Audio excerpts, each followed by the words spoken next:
DGP બન્યા પછી આ મારો એ પ્રથમ મુલાકાત છે બરોડા શહેરની, અને એ પ્રાદેશિક ક્રાઇમ કોન્ફરન્સ આજે યોજવામાં આવેલી છે. જે રીતે સીપી સાહેબે કીધું છે કે બરોડા શહેર, બરોડા રેન્જ અને ગોધરા રેન્જ અને એના જિલ્લાના જે જિલ્લા પોલીસ અધિક્ષક અને પોલીસ વિભાગ સાથે સંકળાયેલા આર્મ્ડ યુનિટના કમાન્ડન્ટ્સ, ડીઆઈજી, જેલ વિભાગ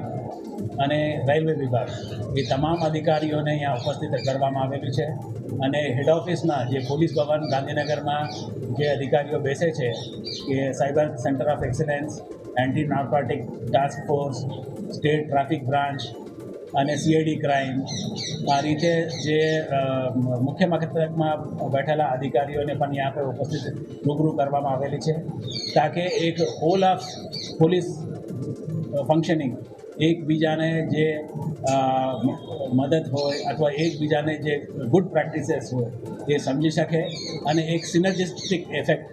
એકબીજા સાથે મળી સંકલન કરી, સારી સંકલન કરી અને એક સારા પોલીસ વિભાગ તરફથી એક કામગીરી થાય, એ એક આયોજન હતું.